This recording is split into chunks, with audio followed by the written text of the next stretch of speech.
Magandang araw mga bata, ang tatalakayin natin ngayon sa Makabansa 3, Quarter 4, Week 3, Day 1 ay tungkol sa pagpapahalaga sa sarili bilang aktibong mamamayan. Please don't forget to like, share, and subscribe. Thank you! Narito ang batayan ng ating aralin ngayon. Letter A, pamantayang pangilalaman. B, pamantayang pagganap. C, mga kasanayang pagkatuto. D, mga layunin. Panimulang gawain.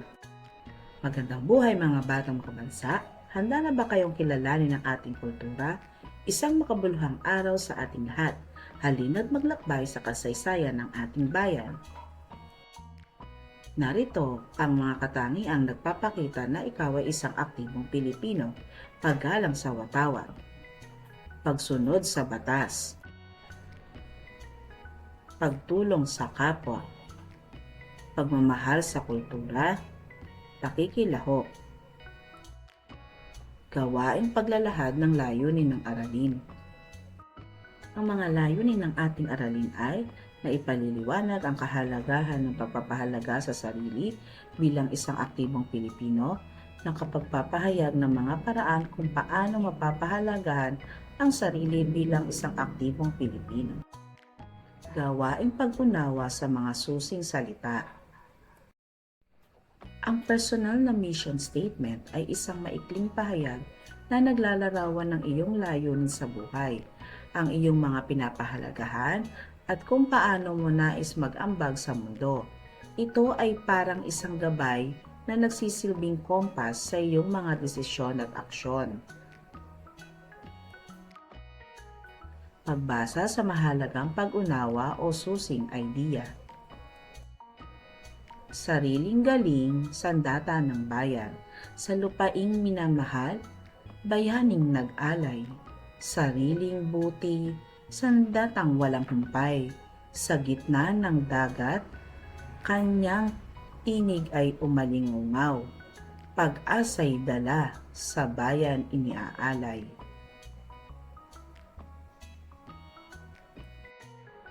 Sa kanyang mga kamay, likha'y nabubuhay, kultura at tradisyon, sa puso'y nananahan, sa bawat pag-indak, kasaysayan ay sumasayaw, ang sariling galing, sa mundo'y ipinapahayag. Sa kanyang mga awit, damdamin ay umaapaw, pagmamahal sa bayan, sa bawat nota'y sigaw, ang sariling tinig, sandatang walang humpay, kalayaan at katarungan, sa kanyang iniaalay. Sagutin natin ang mga pangprosesong tanong. Number 1. Ano ang pangunahing idea o mensahe na nais ipabatid ng tula? Ang paggamit ng sariling galing, talino at kultura bilang sandata upang ipakita ang pagmamahal sa bayan at magdala ng pag-asa. Pangalawa, sa tingin mo, sino ang tinutukoy na bayan o bayani sa tula? Ano ang mga katangian niya na binanggit sa bawat saknong? Tinutukoy nito ang aktibong Pilipino o ang bawat mamayan na tulad mo. Ang kanyang mga katangian, mabuti ang kalooban, malikhain, pinapahalaga ng tradisyon, mahusay umawit, sumayaw at may matinding pag-ibig sa bayan. Pangatlo, sa iyong palagay, ano ang pinakamahalagang katangian ng isang bayani na ipinakita sa tula? Bakit ito mahalaga? Mahalaga ito dahil ang tunay na bayani ay hindi lamang lumalaban sa digmaan, kundi gumagamit ng kanyang talento, galing sa sining, awit o gawa para itaguyod ang dangal ng Pilipinas. Pagpapaunlad ng kaalaman at kasanayan sa mahalagang pag-unawa o susing idea. Ipagawa ang self-portrait sa learning activity sheet o sa inyong notebook. Pagkatapos, gamit ang mga positibong katangian, magbigay kayo ng mga pamamaraan upang mapahalagahan ang sarili bilang isang aktibong Pilipino. At pangatlo, tukuyin din ang iyong pangarap para sa sarili at sa bansa. Narito ang isang halimbawang tugon. Para sa number 1, ito ay isang halimbawa ng self-portrait. Self-portrait ni Marcos. Ang sagot sa pangalawa, pamamaraan upang pahalaga ng sarili, pag-aaral ng mabuti, gamitin ng talino upang makatulong sa kapwa sa hinaharap. Pagiging disiplinado, pagsunod sa mga batas trapiko at tamang pagtatapon ng basura, pagmamalaki sa pinagmulan, paggamit ng wikang Filipino at pagtangkilik sa mga produktong gawa sa ating bansa. Pangangalaga sa kalusugan, ang malusog na katawan ay kailangan upang makapaglingkod ng maayos sa bayan.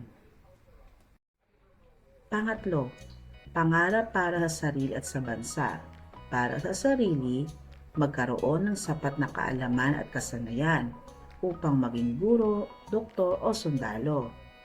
Upang maging kapaki-pakinabang na mamamayan. Para naman sa bansa, isang Pilipinas na mapayapa, malinis at nagkakaisa, kung saan ang bawat bata ay may pagkakataong makapag-aral at umasenso. Pagpapalalim ng kaalaman at kasanayan sa mahalagang pag-unawa o susing idea. Sumulat ng isang journal tungkol sa kahalagahan ng pagpapahalaga sa sarili bilang aktibong Pilipino. Narito ang isang halimbawa ng journal ng isang batang makabansa. Isinulat February 7, 2026. Ngayong araw, natutunan ko na ang pagpapahalaga sa sarili ay ang unang hakbang upang maging isang tunay na aktibong Pilipino. Kapag pinahalagahan ko ang aking kalusugan, talino at talento, mas nagiging handa akong tumulong sa aking kapwa at sa ating bayan. Bilang isang bata, maipakikita ko ito sa pamamagitan ng pag-aaral ng mabuti at pagsunod sa mga batas kahit sa simpleng pagtatapon lamang ng basura sa tamang lugar. Ang bawat maliliit na gawaing ito ay patunay na mahal ko ang aking sarili at ang Pilipinas. Ipinapangako ko na gagamitin ko ang aking sariling galing upang maging sandata sa pag-abot ng aking mga pangarap para sa ating bansa. Paglalapat at paglalahad. Ang personal na mission statement ay isang maikling pahayag na naglalarawan ng iyong layunin sa buhay, ang iyong mga pinapahalagahan at kung paano mo nais mag-ambag sa mundo. Ito ay parang isang gabay na nagsisilbing kompas sa iyong mga desisyon at aksyon. Narito ang isang maikling personal mission statement para sa iyo. Bilang isang aktibong Pilipino, layunin kong gamitin ang aking sariling galing sa pag-aaral at pagtulong sa kapwa. Iingatan ko ang ating kultura at susunod sa mga batas upang maging inspirasyon at magdala ng pag-asa para sa ating mahal na bansang Pilipinas. Pagtataya ng natutuhan. Ang journal ang gagamiting pagtataya. Narito ang journal.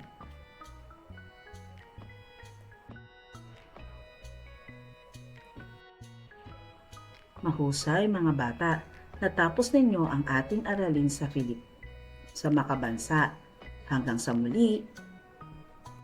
Magandang araw mga bata.